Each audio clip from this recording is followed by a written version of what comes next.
Hollywood has not been kind to the lift industry. Scenes like these have instilled a deep fear of elevators in almost everyone. But how true are they? And are these things even possible? It's time to separate fact from fiction. In Australia, travelling by elevator is one of the safest modes of transport.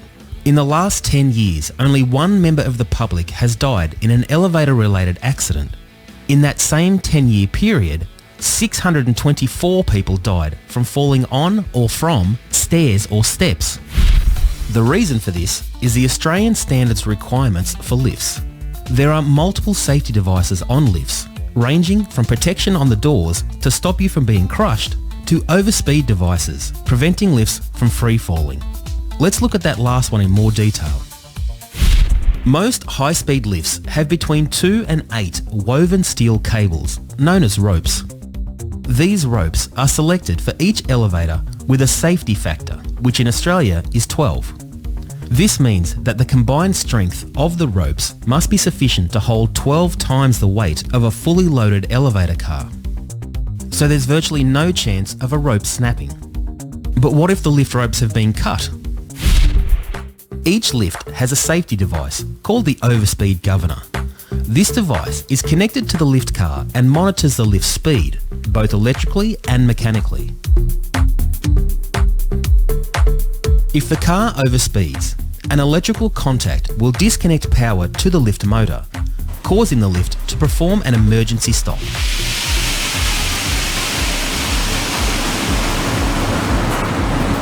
If the lift continues to overspeed, a set of jaws underneath the car, called the safety gear, will mechanically activate, which clamp onto the lift car guide rails, stopping the lift.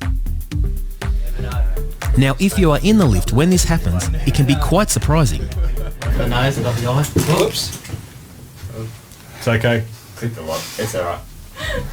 That's not a problem. But rest assured, this is a normal function of the lift and is tested regularly by service technicians. Another side effect of the lift performing an emergency stop can be the illusion of the lift free-falling. When a high-speed lift is travelling in the up direction, the car position indicator, which is the display inside the car, is actually running ahead of the lift car's actual position. For example, when the car is travelling past floor 26, the indicator will show floor 30. When the emergency stop activates, the indicator will quickly count backwards to the actual car position, which is 26. At the same time, the lift decelerates very quickly, which can give the passengers a feeling of weightlessness due to inertia. The lift may then begin travelling down at synchronization speed, which is slower than normal speed, all the way to the bottom floor. During this time, the indicator may continue to show floor 26. Once the lift reaches the ground floor, the indicator will reset, showing G for ground. The combination of the feeling of weightlessness or descending and the sudden change on the indicator inside the car can be misinterpreted as a lift free-falling. Another common concern of people stuck in elevators is that there is a limited amount of oxygen. Although the doors may look airtight, the lift is not a sealed box. There are ventilation slots in every lift.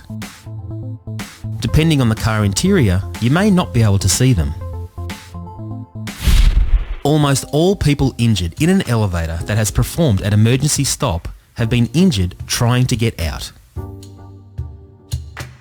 Tragically, this is what happened to an Italian tourist, as mentioned earlier, in 2013. He fell to his death trying to get out of a stopped elevator.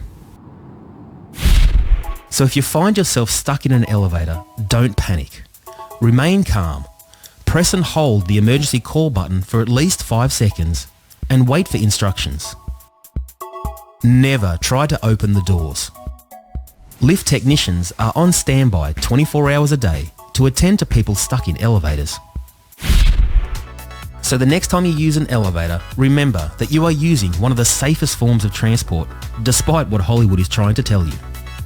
At Shindler, your safety is our #1 priority.